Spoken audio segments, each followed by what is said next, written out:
ചെങ്കോട്ടയിൽ ഇന്നലെ നടന്നത് ചാവേർ ആക്രമണം അല്ല എന്ന് സ്ഥിരീകരണം. പരിഭ്രമത്തിലായ ഡ്രൈവർ നിർമ്മാണം പൂർത്തിയാകാത്ത ബോംബ് പൊട്ടിച്ചതാണ് എന്നാണ് കണ്ടെത്തൽ. പൂർണ്ണ രൂപത്തിലുള്ള ബോംബ് പൊട്ടിയാൽ ഉണ്ടാകാവുന്ന ഗർത്തമോ ചീളുകളോ ഒന്നും കണ്ടെത്തിയിട്ടില്ല എന്നാണ് അന്വേഷണ സംഘം വ്യക്തമാക്കുന്നത്. അർജുൻ പീതാംബരൻ വിവരങ്ങളുമായിട്ടുണ്ട്. അർജുൻ, വളരെ ആശങ്കപ്പെടുത്തുന്ന വാർത്ത തന്നെയായിരുന്നു ചാവേർ ആക്രമണമാകാം ഇത് എന്നത്. കാരണം ഏത് വിധേനയും ഏത് സ്ഥലത്തും ഇത്തരം ആക്രമണങ്ങൾ നമ്മൾ പ്രതീക്ഷിക്കേണ്ടി വരും. പക്ഷേ ഇത് ഏതെങ്കിലും വിധത്തിൽ ഫരീദാബാദ് അടക്കമുള്ള സ്ഥലങ്ങളിലെ റെയ്ഡിനിടെ അവിടെ നിന്നും രക്ഷപ്പെട്ടയാൾ ഈ സ്ഫോടക വസ്തുക്കളുമായി മറ്റൊരിടത്തേക്ക് പോകുമ്പോൾ സംഭവിച്ചതാകാം, അല്ലെങ്കിൽ ആ ഒരു പരിഭ്രാന്തിയിൽ സംഭവിച്ചതാകാമെന്നാണ് ഉറപ്പിക്കുന്നത്.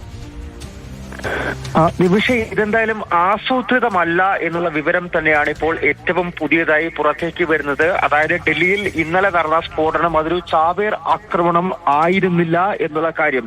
അതിനപ്പുറത്തേക്ക് മറ്റുള്ള വസ്തുതകളെല്ലാം അതേപടി നിലനിൽക്കുന്നുണ്ട് എന്നുള്ള കാര്യം കൂടി ഈ ഒരു ഘട്ടത്തിൽ ഇപ്പോഴും പറയേണ്ടി വരും എന്നുള്ളൊരു കാര്യം കൂടിയുണ്ട്. തുടർച്ചയായി ഉണ്ടായിട്ടുള്ള റെയ്ഡുകൾ, പരിശോധനകൾ, അറസ്റ്റുകൾ, അതൊക്കെയാണ് ഇത്തരത്തിൽ അബദ്ധത്തിൽ വെപ്രാളത്തിൽ ഒരു സ്ഫോടനം ഉണ്ടാകാനുള്ള കാരണം. ഈ ഉമർ മുഹമ്മദ് എന്ന് പറയുന്ന ഫരീദാബാദ് റാക്കറ്റിലെ ആ ഭീകര സംഘത്തിലെ കണ്ണി, അയാൾ തന്നെ ഈ രക്ഷപ്പെട്ട് ഡൽഹിയിലേക്ക് വരികയായിരുന്നു. പക്ഷേ അവിടെ ഉണ്ടാകുന്ന തുടർച്ചയായിട്ടുള്ള അറസ്റ്റുകൾ, റെയ്ഡുകൾ, അതിലെല്ലാം വെപ്രാളപ്പെട്ട് ഈ ബോംബ്, അതായത് ഇയാളുടെ കാറിൽ ഉണ്ടായിരുന്ന ആ സ്ഫോടക വസ്തുക്കൾ അത് എവിടെയെങ്കിലും രഹസ്യമായി ഒളിപ്പിച്ചു വെക്കാനോ അതല്ലെങ്കിൽ മറ്റേതെങ്കിലും ഇടത്ത് കൊണ്ടുപോയി അത് കളയാനോ വേണ്ടിയിട്ടാണ് അയാൾ പദ്ധതി ഇട്ടിരുന്ന, അല്ലെങ്കിൽ അതിന്റെ ശ്രമങ്ങളായിരുന്നു നടത്തിയിരുന്നത്.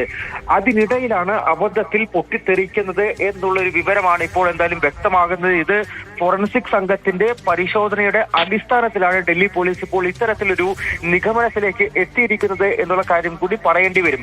രണ്ടാമത്തേത്, ഫോറൻസിക്കിന്റെ പരിശോധനയിൽ ഒന്നിലധികം വെടിയുണ്ടകൾ, അതുപോലെ തന്നെ സ്ഫോടക വസ്തുക്കൾ, ഈ രണ്ട് വസ്തുക്കളും സ്ഫോടനം നടന്ന ഇടത്തു നിന്നും കണ്ടെത്തിയിട്ടുണ്ട്. ഒപ്പം തന്നെ ഈ സ്ഫോടക വസ്തുക്കളിൽ തന്നെ അമോണിയം നൈട്രേറ്റിന്റെ സാന്നിധ്യം കൂടിയാണ് ഇപ്പോൾ സംശയിക്കുന്നത്. അമോണിയം നൈട്രേറ്റ് തന്നെയാണ് ഉണ്ടായിരുന്നത് എന്നുള്ള കാര്യം കൂടി ആ ഒരു നിഗമനത്തിൽ കൂടി എത്തിയിരിക്കുന്നു. ഈ സാമ്പിളുകൾ വിശദ പരിശോധന ഇപ്പോൾ നടത്തിക്കൊണ്ടിരിക്കുകയാണ്. അതായത് ഫരീദാബാദിൽ നിന്നും പിടികൂടിയത് 290 കിലോ അമോണിയം നൈട്രേറ്റ് തന്നെയാണ്. അതിന്റെ ഭാഗങ്ങൾ തന്നെയായിരുന്നു കാറിൽ ഉണ്ടായിരുന്നത് എന്നുള്ളൊരു സ്ഥിരീകരണം കൂടിയാണ് എന്തായാലും ഈ ഘട്ടത്തിൽ വന്നുകൊണ്ടിരിക്കുന്ന ഏറ്റവും പ്രധാനപ്പെട്ട കാര്യം. ഈ സ്ഫോടനം ഉണ്ടായി, പക്ഷെ അത് വലിയ തോതിൽ, അതായത് ഈ ചാന്ദിനി ചൗക്ക് മേഖലയിലാണ് ഉണ്ടായത്. അത് വലിയ തോതിൽ അതിന്റെ വ്യാപ്തി, ഇതിന്റെ പൂർണ്ണ വളർച്ചയിൽ, അതായത് IED അത് പൂർണ്ണമായും വികസിപ്പിച്ചെടുത്തിരുന്നില്ല എന്നുള്ള വിവരം. എന്തായാലും അത് വളരെ അല്പം ഒരു ആശ്വാസവും പകരുന്ന വാർത്ത തന്നെയാണ്. കാരണം വലിയ അളവിലുള്ള ഒരു സ്ഫോടനം ലക്ഷ്യമിട്ടിരുന്നതാകാം, അത് പൂർണ്ണ തോതിലുള്ള ഒരു ബോംബായി മാറിയില്ല എന്നത് ആണ് ഒരുപക്ഷെ ഇതിന്റെ ആഘാതം കുറച്ചിട്ടുണ്ടാവുക. എന്തായാലും ചാവേർ ആക്രമണം അല്ല ഇത് എന്ന് സ്ഥിരീകരിക്കുകയാണ്. കൂടുതൽ അന്വേഷണങ്ങൾ ത്വരിതഗതിയിൽ മുന്നോട്ട് പോവുകയാണ്. അർജുൻ പീതാംബരനാണ് വിവരങ്ങൾ നൽകിയത്.